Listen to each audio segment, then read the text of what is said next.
Hey, hi everyone. So once again, welcome to my channel. Let's explore with Athwi. So आज इस video में basically मैं खुद के बारे में बताना चाहूँगा कि मेरी प्रोफेशनल लाइफ मीन्स कैसी रही है, मैंने कहाँ से स्टार्ट करा है और मेरी क्वालिफिकेशंस क्या क्या रही हैं, वो सारी चीज़ें मैं कहाँ से बिलोंग करता हूँ बेसिकली, मैं कहाँ अभी मेरी वर्क लोकेशन क्या है, वो सारी चीज़ें मैं आपसे डिस्कस करूँगा। तो मेरा नाम विवेक है और मैं अभी डेलॉइट में हूँ, डेलॉइट इंडिया में। जैसे मैंने आपको प्रीवियस वीडियो में बताया कि डेलॉइट बहुत सारी एंटिटी है, बट मैं डेलॉइट इंडिया जो एंटिटी है मैं उसमें हूँ। बट बिफोर और डेलॉइट में मुझे करीबन 6 मंथ हो चुके हैं, तो अभी मैं प्रोबेशन पे हूँ। कुछ दिन बाद मेरी कंफर्मेशन आ जाएगी। बिफोर डेलॉइट मैं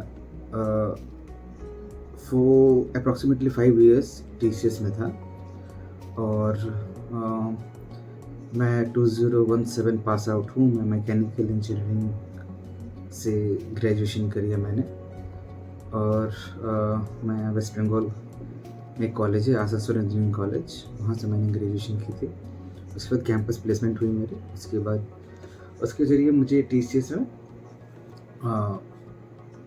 मतलब TCS मेरा प्लेसमेंट हो गया। प्लेसमेंट होने के बाद फिर वहाँ पे ILP होती है, इनिशियल लर्निंग प्रोग्राम। उसके लिए वो 3 मंथ्स की कोर्स होती है। तो मुझे चेन्नई भेजा गया था वहाँ पे। तो 3 मंथ्स ट्रेनिंग चलती है। वो ट्रेनिंग डिपेंड करता है कि वो किसी चीज़ मतलब आपसे वो जब आप सब क्रैक करते हो, इंटरव्यू वगैरह क्रैक करते हो, तो एक उनका ILP से पहले एक एस्पायर कोर्स करके होता है। तो उसमें वो पूछते हैं आप क्या लर्न करना चाहते हैं या किस पे काम करना चाहते हैं, तो वहाँ आप अपना प्रेफरेंस दे सकते हैं। उस मुताबिक आपका ट्रेनिंग चलता है। अभी पता नहीं अभी क्या प्रोसेस है, बहुत सारी प्रोसेस चेंज हो चुकी है। इनफैक्ट अभी ILP नाम की चीज़ भी नहीं होती है। अभी शायद आप रिक्रूट होते हो, आपका प्रोजेक्ट में शायद डाला जाता है। I am not very much sure कि क्या कैसे चलता है अभी। तो मैं उस टाइम की बता रहा हूँ, 2017 में, मतलब मैं अगस्त में ज्वाइन किया था TCS को। फिर मेरी नवंबर लास्ट तक ट्रेनिंग चली थी। फिर मुझे मुंबई लोकेशन दिया गया था, थाने। फिर थाने में मैं वहाँ पे करीबन 2 साल था और वहाँ पे मुझे सपोर्ट प्रोजेक्ट मिली थी। जैसा कि TCS में आपको बताया हूँ कि डेवलपमेंट प्रोजेक्ट भी होता है, सपोर्ट प्रोजेक्ट भी होता है। तो डिपेंड करता है कि आपको किस तरह का रोल मिल रहा है इनिशियली। किसी को डेवलपमेंट में मिलता है, किसी को सपोर्ट में मिलता है। तो मुझे सपोर्ट मिला था और प्रोजेक्ट अच्छी भी थी। बहुत कुछ सीखने को मिलता है। मतलब इनिशियल सबसे अच्छी चीज़ें क्या है ना कि सपोर्ट प्रोजेक्ट से आपको ना इंफ्रास्ट्रक्चर समझ में आती है कि प्रोजेक्ट काम कैसे करता है, मतलब क्या क्या चीज़ें ज़रूरी है, कौन टीम क्या देख रहा है, फिर कैसे स्टेबिलिटी करना, बहुत सारी चीज़ें होती हैं। वो सारी चीज़ें, आर्किटेक्चर कैसा है उनका, क्या चीज़ किससे कनेक्टेड है, क्या डाउन होने से क्या होगा, वो सारी चीज़ें आपको समझ आती हैं सपोर्ट प्रोजेक्ट से।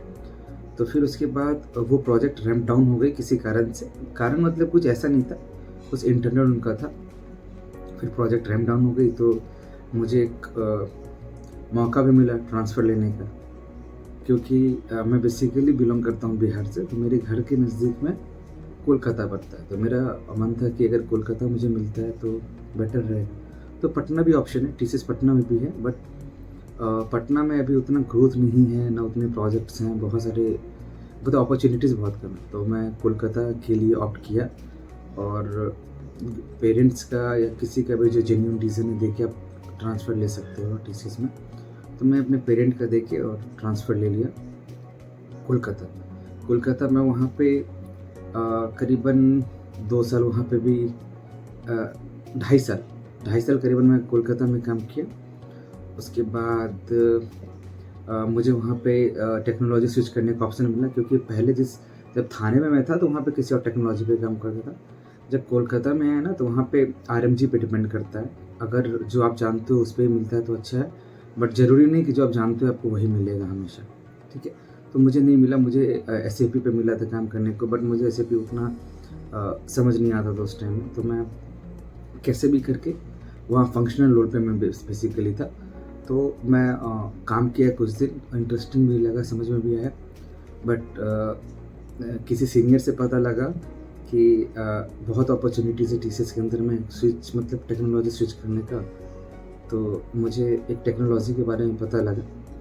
तो मैं प्रोजेक्ट मैनेजर से बात करके, RMG से किसी तरह बात करके अपना डोमेन चेंज करवाया, फिर उस प्रोजेक्ट में आया और वो जो टेक्नोलॉजी थी अभी मार्केट में बहुत नीच है। लाइक सेल्सफोर्स का आपने सुना होगा, तो उसी तरह एक ज़ोरा भी है। ज़ोरा एक्चुअली सब्सक्रिप्शन मैनेजमेंट टूल है एक, ठीक है। उसके अंदर में बहुत सारी चीज़ें हैं, मतलब बिलिंग सारा देखती है वो, इनवॉइसिंग होता है, फिर कस्टमर अकाउंट है, प्रोडक्ट कैटलॉग है, फिर रिवेन्यू है, पेमेंट है, बहुत सारी चीज़ें हैं। तो वो मैंने सीखा और अपने आप को खुद को सर्टिफाई किया वहाँ पे। तो ये करते करते मुझे मतलब नॉलेज हो गया ये जो ज़ोर है उसके बारे में। तो अपॉर्चुनिटी मार्केट में मैंने पता किया कि बहुत सारी अपॉर्चुनिटीज़ है ज़ोरा को लेकर, क्योंकि रिसोर्सेज बहुत कम है दूसरे जो ऑर्गेनाइजेशन है। टीसीएस में फिर भी बहुत पहले स्टार्ट हुई थी ज़ोरा की, तो यहाँ पे रिसोर्सेज अच्छे थे, दूसरे में कम थे। तो फिर मुझे लगा कि नहीं, अपॉर्चुनिटी मेरे पास है। तो मैंने 2-3 इंटरव्यू दिया और क्रैक भी किया। मैंने विप्रो का भी इंटरव्यू क्रैक किया और डेलॉयट की भी क्रैक की, बट डेलॉयट मैंने प्रेफर किया बिकॉज़ ये मार्केट में एक अच्छा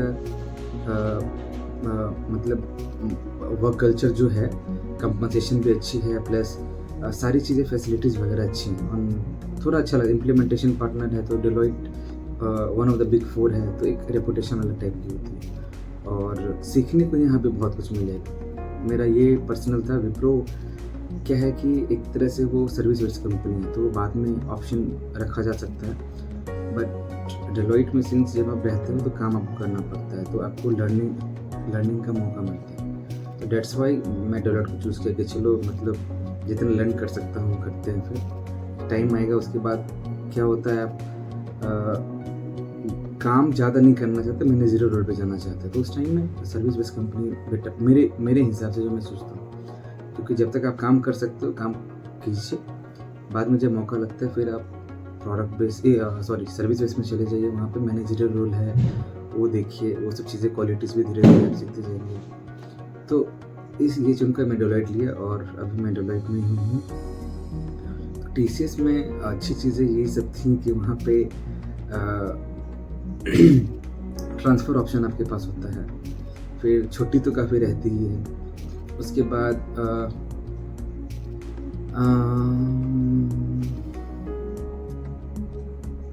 पार्शियलिटी भी बहुत होती है वहाँ पे, ये ड्रॉबैक है वहाँ का। जो मैं एक्सपीरियंस किया वहाँ पे पार्शियलिटी है, अगर आप उस रीज़न से नहीं हो तो पार्शियलिटी थोड़ी होती है। बहुत को बुरा लग सकता है, बट है, दिस इज़ द फैक्ट, ये होता है।